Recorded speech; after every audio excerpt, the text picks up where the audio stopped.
Hello, Michigan Realtors. Becky, Berke, and I are excited to be with you today for the debut of a new professional development series entitled Asking for a Friend. Yes, indeed. This new series is built around those questions that you might not want to ask yourself, but you're certainly willing to look out for that friend in need seeking clarification on a legal issue. And of course, one of the top priorities for your state association this year and beyond is to shine a light on our members and engage in new and innovative ways. And for our first season of Asking for a Friend, we've invited the recent graduating class of the Michigan Realtors Leadership Academy to join in on all the fun. And of course, if all goes well, we're excited to open things up to all members that may want to participate and show off their independent filmmaking skills on behalf of a friend, of course. Yes, of course. So, without further delay, let's dive into our first round of questions on seller's disclosure and see what happens. There is no time like the present. Our first question comes to us from beautiful northern Michigan.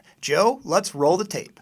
Hi, Brian and Becky. Thanks for taking my question. I'm Jess Brutzman from Traverse City and just asking for a friend. There's a ton of confusion out there. Can you just give it to us straight? Tell us when a seller's disclosure form is required and when it's not. Thanks. Thanks for the question, Jess, or should we say Jess's friend. So what you want to remember here is that the Michigan Seller Disclosure Act requires the seller disclosure form for residential real estate. So we're not talking commercial sales, we're not talking sales of vacant land, only residential sales. And one thing you also really want to remember here, because this is something that we hear quite often, is that never having lived in the home is not a reason for the seller to not fill out the form. So we hear this a lot from landlords or maybe investors who are, flipping properties.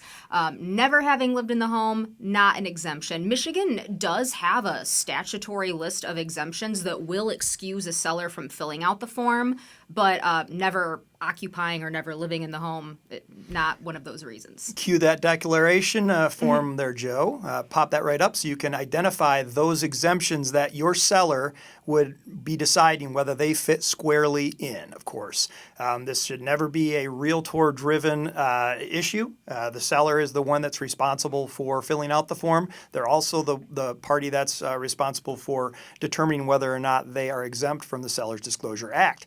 And if I had $1 for every time we fielded a call about the non-occupant fiduciary or fitting in within that exemption, I'd be a very wealthy man. But alas, I do not get $1 every time that occurs. But one thing that we really want to point out is that if you are claiming that you are a non-occupant fiduciary, you'll want to make sure that you really drill into whether or not that applies or not. As you mentioned, landlords, there are other instances where people know a fair amount about that property, and realtors do not want to be the individual claiming that you don't need to disclose or you are discouraging someone from disclosing.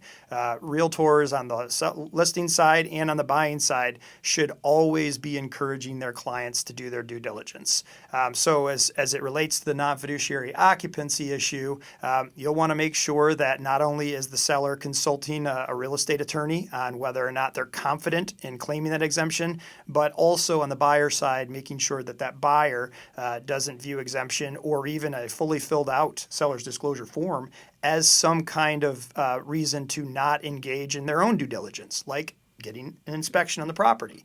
Okay, let's go to our next question, which comes to us from southeastern Michigan. I believe it's David Kimbrough. Hi, legal team. David Kimbrough here from Berkshire Hathaway Home Services, Michigan Real Estate, and I too am asking for a friend. Just out of curiosity, what are we supposed to do when a seller will not complete the statutory seller disclosure forms? Asking for a friend. Well, David, or David's friend, this isn't going to be a very emotionally satisfying answer because there's really not much that you can do here. You cannot force a seller to fill out the seller disclosure form, even in those situations where, they're legally required to do so. Really, the buyer's only legal remedy here when they don't receive a form from the seller is that they can walk away from the sale at any time up until closing, and it's not going to be considered a breach of contract on that buyer's part. Yeah, and of course, if that seller is aware of the consequences, which they ought to be, that's an important variable for them to consider because the transaction and the strength of the transaction moving forward is very important because of all of the different contingencies that need to be satisfied. And of course, one of the other questions that we get a lot in this vein is when the form is partially filled out. And that is another area where your seller needs to be aware that a partially filled out form, the courts have looked at this and they have determined that it would not be characterized as a completed seller's disclosure form underneath the act. Right, yeah, the buyer could still walk away, and for some sellers, that's a pretty big deal. And so far, I've been very, very impressed with the cinematography of our questionnaires. So let's go to the third question. I believe it is from Kristen Oegema on the west side of the state. Hi, MR Legal Team. I'm Kristen Oegema from Home Realty in Holland, Michigan. Thanks for taking my question. I have one that we see all the time. Is a seller required to update their seller's disclosure form when they receive new information about the property? Like in the case where a buyer's inspection reveals information that the seller didn't know about and it tanks the deal. Oh, and by the way, I'm just asking for a friend. Hey, Kristen, thanks for the question. And this is a good one, another one that we hear all the time at the legal hotline. So I think the first thing to remember here is that Michigan law requires the seller to fill out the form based on what they know at the time they're completing the form. The only time that a seller is legally obligated to amend the form is if new information becomes available about something that involves the structural, the mechanical, or the appliance systems of the property. Yeah, and of course it's important to note that we've always said disclosure versus discovery. You do not want to be the realtor, as we mentioned earlier, who is discouraging your seller from disclosing something, even if it's newly discovered and they want to disclose it. So the other aspect that I'd point out is that a purchase agreement can also require that the form be amended in the case of a change to any property condition. Fair to say? Fair to say. All right. Thank you very much, Kristen.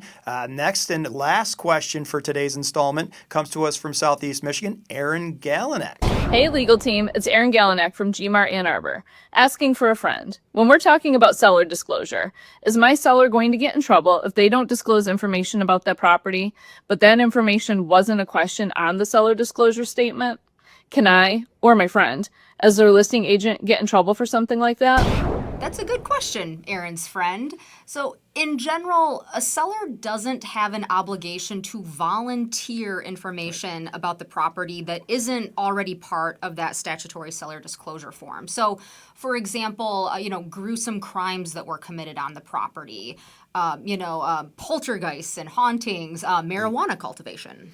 Well, of course, marijuana cultivation in general, but be aware that if your seller has an operation on the property that was not well tended to or involved resins, things that could create an environmental hazard, they should be aware that if they're going to be claiming any kind of non-disclosure or exemption, for instance, that they also run the traps on exactly what the legal protections are for not disclosing such a thing. Right, that's a good point. And then remember also that if a seller is asked about a specific property condition, either from the buyer directly or from the buyer's agent, the seller, of course, they have to be truthful in their answer. They can't actively misrepresent the property, just because a question that's being asked wasn't on the seller disclosure form. Right, and there is a narrow exemption under common law that a seller cannot try to hide hidden defects that create a danger to an invitee to a property. So if I have a trap door that leads to a pit of snakes, I have to disclose that. It had to be snakes. Well, snakes aside, also remember that if a buyer has some kind of specific concern about the property that isn't addressed on that seller disclosure form, they really have to do their own due diligence and either ask the seller directly about that concern or, always, get their own professional inspection. Yep. As we always say, due diligence on the buyer side. Do not look at the seller's disclosure statement as the end point. You look at that as a starting off point and do your own due diligence. So that is the first episode of Asking for a Friend. So thank you so much to our volunteer leaders for the questions on behalf of your friend and on behalf of Jumpin' Joe Kras and my colleague Becky Berke. We are excited to see where this goes. So please send in those ideas and questions and interest in participating. We'll reach out to you and we'll try to make sure that we get to feature you and your questions on behalf of your friends. Until next time, I'm Brian Westrin. I'm Becky Berke.